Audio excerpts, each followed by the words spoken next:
Hello, Dave and Tim here at a Single Malt Review, and we are nearing the end of our brief foray through this Drinks by the Dram sampler of Japanese whiskey.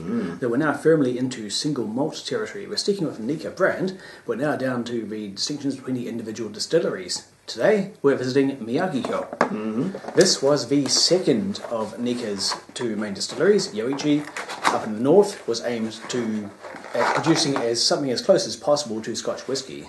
And a few decades later, in the end of the 60s, the Miyagiko distillery was founded in order to produce something more distinctly Japanese. It's further inland, further to the south, quite a different environment. And fairly recent too. I mean, 1960s, that's a distillery built yesterday by Scotch standards, not quite so much by Japanese, but still a fairly modern example. 1969, and the goal was actually to make something more uniquely Japanese. And I believe that's been achieved here. Now, it turns out there was quite a change in Nikka whiskies only a few years ago. In 2016, all age statements stopped.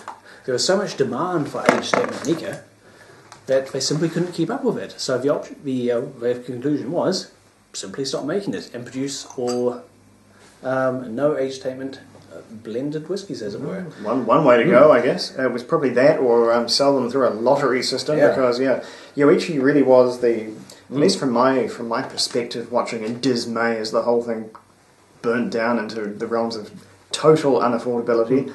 Yoichi was, and I mean it's a compliment really, one of the real main offenders. It seemed like every standout ridiculously high whiskey score or article on who's won this trophy or that trophy, it was all seemed to be, for that couple of years there where it really broke it, all seemed to be Japanese whiskey, and so much of it seemed to be old Yoichi sherry casks. Just they were, in every case, that was the offender, was a old Yoichi sherry cask showing up at some boutique tasting or other and taking away trophy after trophy after trophy, and then the whole thing just caught fire and here we are. We are. There is no more aged Yoichi in the world. Actually, there probably is, and it's probably being used to... No new stuff for over 5 years, though. However, this we've in the past tried the 10-year-old Yoichi. It was phenomenal, and the Yoichi distillery is the one which tried its best to emulate the environment that produces Scotch whisky. This one, of Miyagiko, it tries to be as different as possible. And even if Yoichi was still very much its own thing, it was so distinct from Scotch whisky, which is part of what made it so memorable. So this is my first Miyagiko. I've never had one before, so this will be quite an experience. They use a mixture of peated and unpeated barley, and there's some sherry cask maturation here too, so there could be some interesting elements. Hopefully a fairly typical to the style. I don't think I've knowingly had a Miyagiko whiskey. I may have unknowingly, but this is the first one I've had described as individually as this one. So if its whole thing is presenting the true style of Japanese whiskey, this will be interesting to see.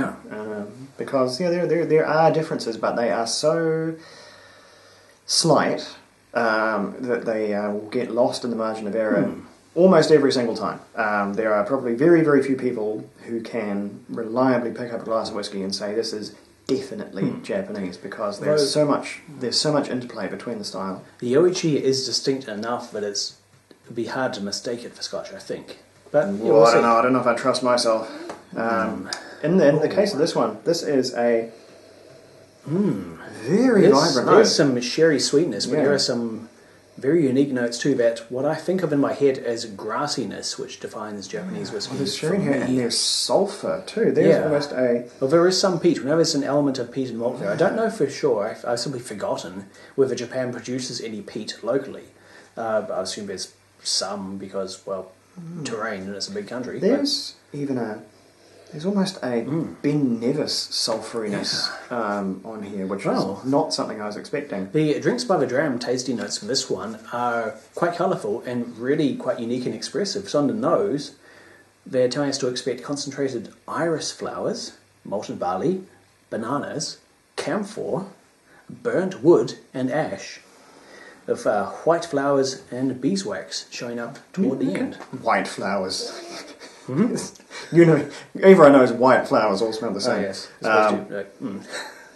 roses, vanilla, things which are all basically indistinguishable. Ridiculous. Anyway, but yeah, I'll give them some of those. There is a distinctly there is a smoky quality here. There's definitely some peat in the mix now, and there are some floral, perfumey notes, but also just some hints of smoke from the peated element as well, and probably the sherry cask which have contributed to this. And in terms of it representing the one true Japanese style, I think I can quite see it. As I say, fallible though they may be, my tells for Japanese whiskey, it's a drier, more savoury style of whiskey, typically, because it's not always going to be. And the oak is sort of more, it's kind of up here, whereas Scottish oak is a bit more down here, and American oak is under the table in terms of, the big heavy influences. It's lighter bodied, it's a bit more agile in terms of its flavour.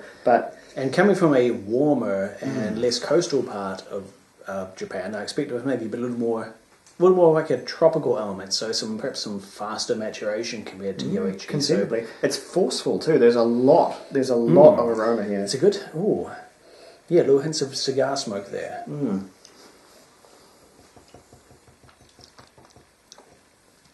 Ooh, that's a good fizzy prickle for a 45%er. The peat is definitely going on here. I don't know what the peating level is, but we're getting up to maybe a 10 ppm peating level here. We're getting into like maybe a Ben Romick kind of a territory here. I'm liking this. This really is, this really is ticking all the Japanese whiskey boxes for me. It's pretty big, but it's savoury, and it's, the oak is light, but it's very there. For me, this is going beyond what I've typically thought of as the hallmarks of Japanese whiskey in the past. It's expanding off it as like scouting out in different directions, and it's really breaking new ground. I am quite blown away. This is really remarkable. I really like this. I was a little worried that the drop into no age statement would have conceivably damaged this whiskey, and not to say it won't do it in the past, because once you don't have an age statement, there goes your yardstick for gauging one batch to another. But taking this at face value, this is a fully mature, fully complete whiskey, and the fact that it doesn't have a year on has not hurt it in this case. There is good cigar, tobacco type stuff going on here. It's a good mix of cask influences too, I think. There's some sherry adding a bit of sweetness and some fruit and some spice. There's some bourbon for a more conventional, grounded core whiskey flavour. If this was Scotch, we would say this is a very maritime kind of a thing. This is a bit... there's a bit of Tobermory aspects to this one. It's not wildly peated though. The peat is just there as part of the ensemble. It's not this is a heavily peated whiskey or a peat explosion or anything. Tangy rather than smoky. It's got a bit of brine. It is slightly pickled. Right, the tasting notes from Drinks by the Dram recommend for palate. We're looking for something that's firm and lively, malted barley at its heart, licorice, chocolate, spices, fresh tobacco leaf and coconut. You get a little bit of a coconut. It's sort of a bourbony coconut ice thing going on, but mainly it's the tobacco. It's sort of the smell of a freshly unpackaged cigar. With water, those sherry fruits really, really start to move. And again, there's definitely some Salford sherry casks in here. I cannot shake this Ben Nevis thing. It's made it even, not worse, but it's made it even more evident with water. Definitely so much of it. There's a hint of it. I think that's mainly for me. It's just the peat coming through. Yeah, I think like matchstick kind of a quality, like nosing a box of matches kind of thing. That's that sulphurous kind of smell. There comes some of that slightly dank tinned fruit after adding a little more water. It's got just a hint of Speyside evoking the sherry cask influence. I like it. This is really good. Yeah, powerhouse whiskey. The jump in quality here is really pretty good. I'm going to have to look up what this no age statement Miyagiko goes for, because I would not mind more of this. There is a good range out of the Miyagiko distillery too. All sorts of different cask influences. I might just want more of this. Yeah. What's this even called? What was it? Just Miyagiko. Miyagiko single malt. Good place to start, I guess. But this is hitting. This is hitting on multiple levels. Yeah, this is going right up to a 90 for me. This is, for a no-age statement whiskey, this is really, really performing. Yeah, it's 90 points for me as well. This is a well-rounded, just a, as I said, like, I don't know, minutes ago, a powerhouse of a whiskey. What a surprise. This is probably one of the highest scoring no-age statement whiskies that we've tried. Single malts especially. This is... I guess there are probably a few like supervillains out there who could probably buy some bottles of the old age statement Miyagikyo pre-2016. Well, I mean, I think if this proves one thing is that you don't really need it. I'd be perfectly happy with it.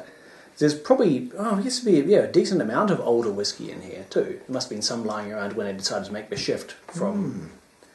But probably not a whole lot though too, since I think the main driving force was just that demand exceeded supply so much, which is why they stopped producing the age statement bottlings. I'm going to reserve what's left in this glass here because what we're about to have is a competition between the Miyagiko and the Yoichi, the more traditional style of whiskey, and I want to, if the Yoichi is better than this, both no age statement, then that's going to be pretty stonking good. So I